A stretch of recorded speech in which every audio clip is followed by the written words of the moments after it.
Hello, today is May 8th, 2019. 1 year ago today, May 8th, 2018, I got my first electric car. I've had been wanting one for about 2 years, did so much research, but winter kind of worried me. But I bought one thinking I would just borrow my wife's SUV in winter if I had to. Well, I got a 2015 Chevy Spark, and I wound up driving her SUV a whole lot during the winter. So much it got kind of annoying. So I wound up trading for a Chevy Volt, which is a very nice car, first generation, 2015, which I named Voldemort. Which, yep, love Harry Potter, love the series. I named my car after. We got a dog named Dobby, a car named Voldemort, and I've got one tattoo, the only one I've got. But anyway, I traded for a 2015 Chevy Volt, and I love electric cars. I did research on them for about 2 years before I finally bought one, and I don't have any desire to have a gas car. I'd hate it when my gas engine, generator, whatever you want to call it, on the Chevy Volt kicks in. I don't like it. You know, I want as much electric as possible for a whole slew of reasons. More torque, more fun to drive, less noise, less vibration, less maintenance, less cost used because you lose so much value. At least most of my Chevy Spark I bought a year ago lost about 70% value in 3 years and 29,000 miles. That's pretty significant. Now the EV haters would say that's because they're pieces of crap and nobody wants them. That's not why. I think it's because people don't know much about them. They're scared of them. The fact that the Chevy Spark EV says 82-mile range is what the manufacturer says. That scares people, even though for most people that would take care of most of their driving. It would not work for most people for their only vehicle, but it'd be a nice commuter car and save a lot of money. Another reason I like them and haven't looked back is the how much it costs to push it down the road. The Chevy Spark cost about 1.2, 1.3 cents a mile in non-winter.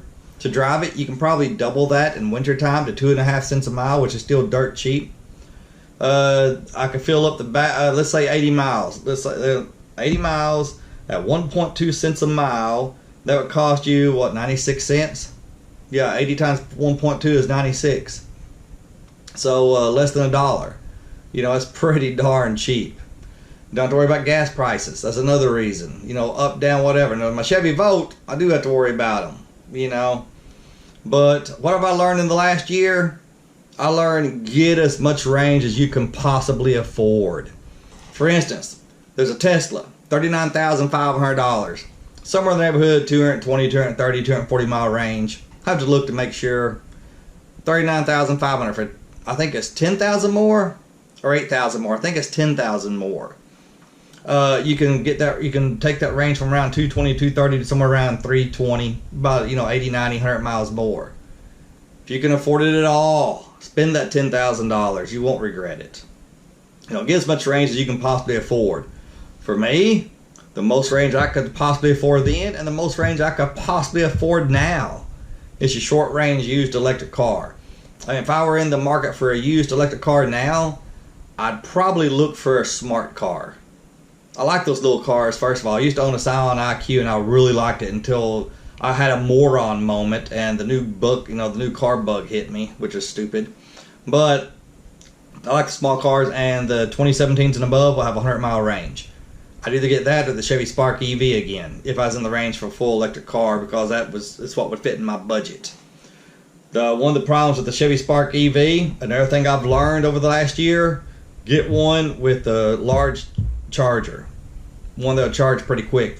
Chevy Spark EV has the slowest molasses charger, 3.3 kilowatt hours, I think, maybe 3.6, somewhere in there. Bottom line is, most electric cars by 2015 on a level 2 charger, that's like a dryer plug or a charger like you'd find at your Nissan dealership or most commercial places. Level 2, like I said, like a dryer plug. Most cars will get you about 20-25 miles an hour of range plugging into a 220 outlet. The Spark EV is so slow, and my Chevy Volt as well, you'll get about 10 to 12 miles per hour it's plugged up. That's ridiculous.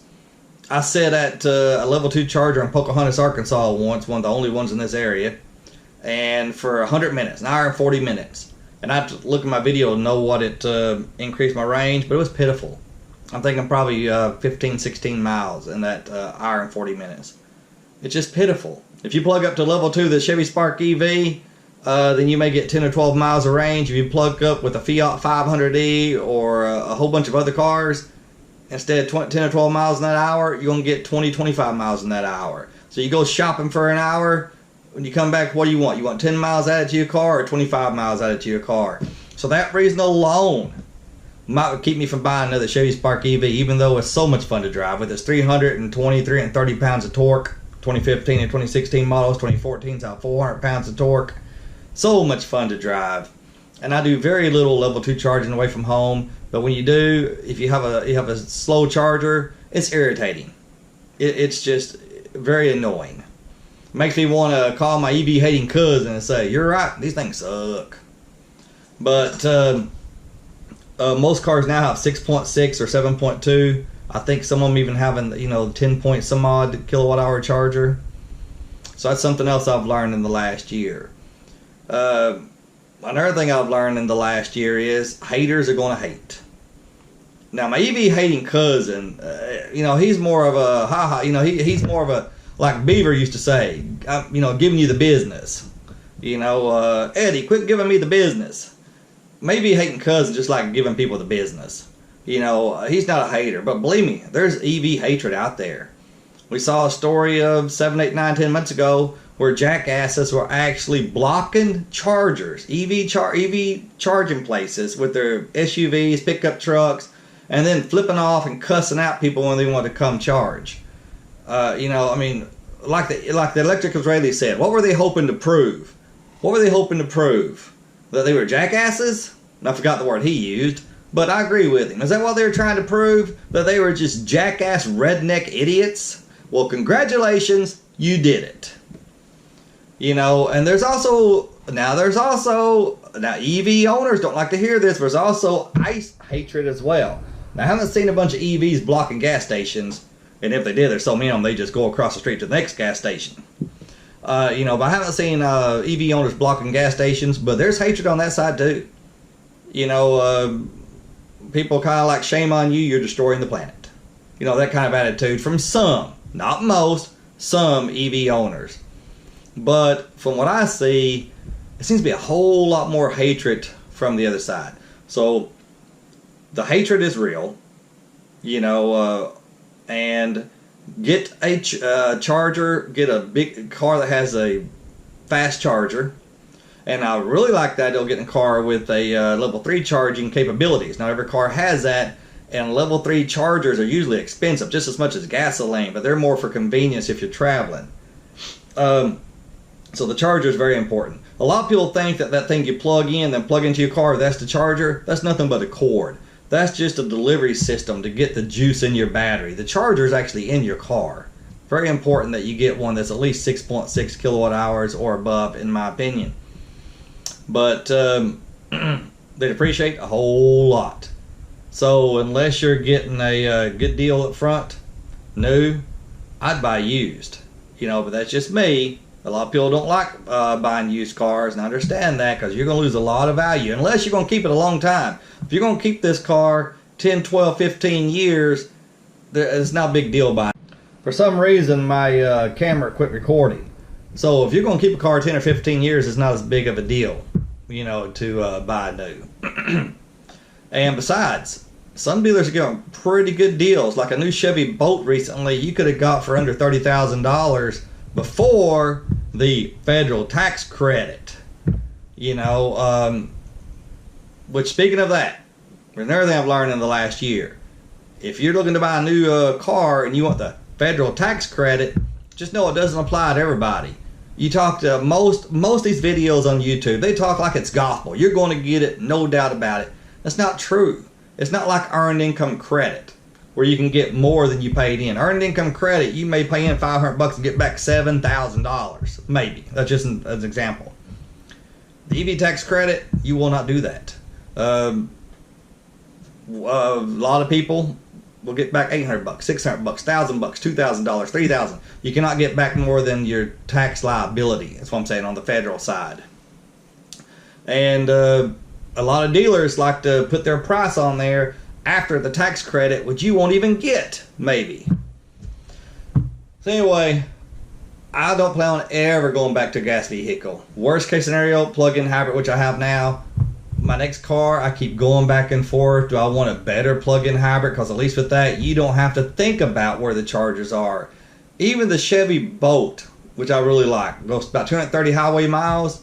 I made a pretend route from my house, Paragould, Arkansas, to Katy, Texas. Guess what? It won't make it. There's not enough chargers between here and there. The Tesla will. That's one reason I'd love to have a Tesla. The Tesla would make it without too much of a problem. I think I'd wind up stopping about an hour to charge. Now that's where my EV hating cousin would say if he went to Katy, Texas, he'd stop once for 15 minutes. That is true. I don't care. I still rather go to Katy in a Tesla than have to stop 3 times for a total of about an hour. You know, myself. But anyway, it's been a great year. It's been a learning experience. I wish I could have kept my Chevy Spark EV and Voldemort. But I couldn't. It just wasn't financially possible. My next one, 2, 3, 4 years down the road, may be a Generation 2 Volt, which gets a little bit more battery range. I wouldn't mind it being a BMW iREX. BMW i3 Rex, which stands for extended range. It's just like the Volt. It's a battery. It's an electric car with a generator on board. A little Honda motorcycle engine, actually. But and it'll go about 70 miles. Where my Chevy Volt go about 40. This will go about 70 or 75 miles for the gas engine kicks in. And I love the car. I think it's awesome. I love the looks. My wife thinks it's one of the ugliest cars ever made, and I'm not sure she would even ride in it, which is a problem. That may be one reason why I just won't ever get one. She thinks it's so freaking ugly. I like it myself. I think it's kind of cool. You know, plus the fact they're expensive even used. And I'd really like to have a full electric car, long range. I'm hoping when I retire, 62, I'm hoping I can afford a Tesla. But I don't know that I'll ever be able to afford a Tesla. You know, we'll just have to wait and see. It depends on what the market does over the next 9 years. So go Wall Street. You're my only hope for a Tesla. My only hope. You know, and if my EV lover / Tesla hating cousin is right, by the time that 10 years get here, Tesla will be out of business anyway. And Marty McFlygill says the same thing. All the supercharging stations will be shut down. There'll be no Tesla. Yeah, they'll be gone. If that's the case, I won't get one anyway. But I think they're wrong. I do. I'm not saying Tesla won't file bankruptcy, because I have no idea. I'm just saying Tesla is so popular, somebody will buy the company, or some company, and they'll keep it going. But anyway, I ramble. I go from subject to subject like a moron, like a goofball. I apologize for that. Bottom line is, it's been 1 year, a great year. I plan on never going back to a nice vehicle. I hope I never have to. My wife don't feel the same way. She's not impressed by gas cars. She's not impressed by electric cars. She likes her gas SUV, which is fine. She can drive what she wants. But man, electric cars are so superior to gas cars. It's not even close. They're so superior to gas cars most ways, with a few negatives. Takes longer to charge a gas car than fill up a tank of gas, but Tesla's catching up on you. Tesla's catching up on you, EV haters. The range for the cheap ones is really short, but we're getting cars now. Almost every electric car now made get you 230, 240 miles plus. You know, so they're getting up there in range, like I predicted they would a year ago. They're cheaper on the used market. You can get some real bargains. You can get a Fiat 500e, 3 years old, 4 years old, 20, 30,000 miles for probably $10, $11, $12,000, and that has the fast charger. And it's a nice looking car. But anyway, y'all should consider going electric. You really should, because it's the only way to drive. It truly is. Alright, thanks a lot, guys. Thanks for watching. Thanks for listening to me blather and go on and on. I can't stick to the subject. Can't do it. Anyway, chicks dig scars and electric cars. Here's looking forward to the next year and the year after that as an EV owner. Have a great day.